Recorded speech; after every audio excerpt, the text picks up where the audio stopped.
Codex کسے کہتے ہیں اور مینیوسکرپٹ کیا ہوتا ہے؟ لائبریری کے اندر یہ کون سا مٹیریل ہوتا ہے، کب اور کیسے اس کو رکھا جاتا ہے؟ تو اس کے حوالے سے آج کی یہ ویڈیو آپ کے سامنے پیش ہے۔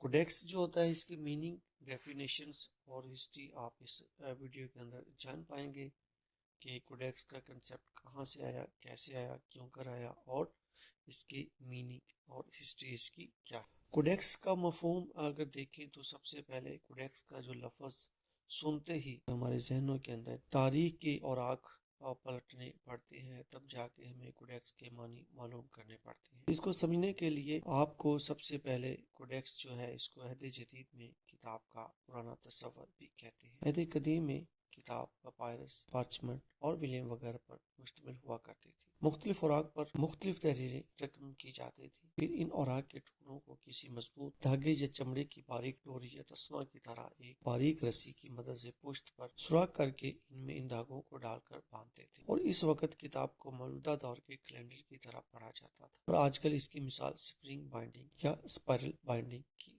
طور پہ ہے۔ اب اس کے ساتھ ایک جو امیج ہے اس کو بھی اچھے طریقے سے آپ دیکھ سکتے ہیں۔ اس امیج کے تصور کو سامنے رکھیں تو آپ کو کوڈیکس کے مطلب جو ہے وہ واضح ہو جائیں گے۔ آپ یوں سمجھ لیں کہ کوڈیکس جو ہے وہ عہد قدیم میں کتاب کا نام تھا۔ جس دور میں ہم رہ رہے ہیں، اس دور میں اگر ہم اوراق کے مجموعے کو کتاب کہتے ہیں تو پرانے دور میں اوراق کے مجموعے کو جہاں پہ کچھ چیزیں تحریر کی جاتی تھی اور ان کو محفوظ کرنے کے لیے جو بائنڈنگ کی جاتی تھی اس کو کوڈیکس کہتے تھے۔ کوڈیکس کا عہد قدیم کی مینوسکرپٹ کے لیے بھی استعمال کیا جاتا ہے، اور مینوسکرپٹ سے مراد ہاتھ سے لکھی ہوئی تحریریں۔ کوڈیکس لاطینی زبان کا لفظ ہے جو کوڈیکس سے ماخذ ہے، جس کا مطلب ہے درخت کا پتا، لکڑی کا بلاک یا کتاب۔ یاد رہے کہ کوڈیکس کی ایجاد ہوتے ہی اس نے اسکرول کو تبدیل کر کے رکھ دیا۔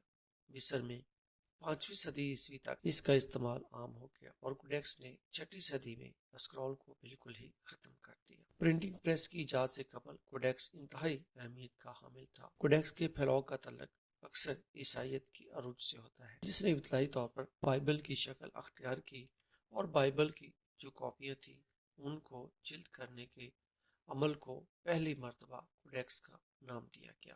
تکنیکی طور پر جدید پیپر بیکس بھی کوڈیکس ہی ہے، لیکن پبلشرز اور اسکالرز اس اصطلاح کو مخطوطہ ہاتھ سے لکھی ہوئی کتابوں کے لیے محفوظ رکھتے ہیں، جو قدیم سے قدیم اور قرون وسطیٰ تک تیار کی گئی۔ ان مخطوطات کا بک بائنڈنگ کرافٹ کے نقطہ نظر سے بھی علمی مطالعہ یا اس کے ہنر کو یا پھر اس کے فن کو کوڈیالوجی کہا جاتا ہے۔ عام طور پر قدیم دستاویزات کے مطالعہ کو پیلیوگرافی بھی کہا جاتا ہے۔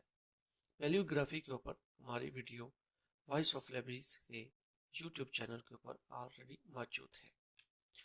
کوڈیکس جو ہے وہ ایک ابتدائی مخطوطہ یا ایک کتاب کا تصور ہے۔ رولڈ اسکرول کے برخلاف صفحات کو جوڑ کر جدید انداز میں پابند کرنا، کتاب کو اوراق کے مجموعے کو محفوظ کرنا کوڈیکس کہلاتا ہے۔ کوڈیکس مخطوطہ کی کتاب خاص طور پر صحیفہ، ابتدائی ادب یا قدیم افسانوی یا تاریخ کے متعلق اوراق کے مجموعے کو بائنڈنگ کر کے محفوظ رکھنے کے عمل کو کوڈیکس کہا جاتا ہے۔ کوڈیکس نے کتاب کے دیگر فارمیٹس کے مقابلے میں کافی فوائد فراہم کی۔ بنیادی طور پر اس کی جامعیت، مضبوطی، دونوں کا استعمال کرتے ہوئے مواد کا ریکٹو اور ورسو اطراف، معاشی استعمال اور حوالہ میں آسانی۔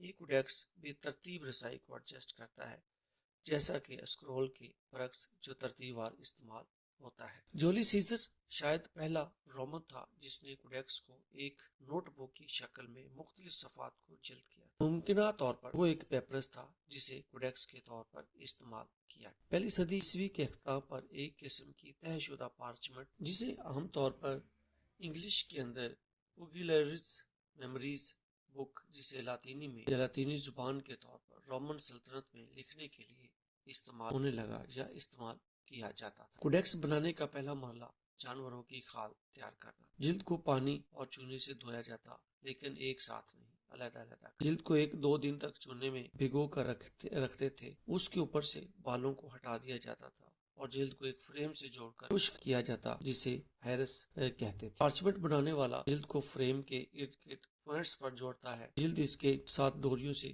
جڑی ہوتی ہے اسے پھٹنے سے روکنے کے لیے بیکر ڈوری سے جڑی جلد کے حصے کو ایک کنکر کے گرد لپیٹ دیا جاتا ہے جسے پیپن کہتے ہیں۔ اسے مکمل کرنے کے بعد بنانے والا ہلال کی شکل کا چاقو استعمال کرتا ہے جسے لونیریم یا لونیلم کہتے ہیں۔ باقی بالوں کو ہٹانے کے لیے ایک بار جب جلد مکمل طور پر سوکھ جاتی ہے کوڈیکس کو بنانے والا اسے گہری صفائی کرتا ہے اور اسے چادروں میں پروسیس کرتا ہے۔ جلد کے ٹکڑے سے شیٹس کی تعداد جلد کے سائز اور حتمی مصنوعات کے طول و عرض پر یہ منحصر ہوتا ہے۔ یہ تھی جی آج کی ہماری ویڈیو جو کوڈیکس کے اوپر تھی۔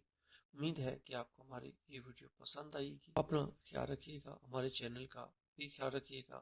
اللہ نگہبان۔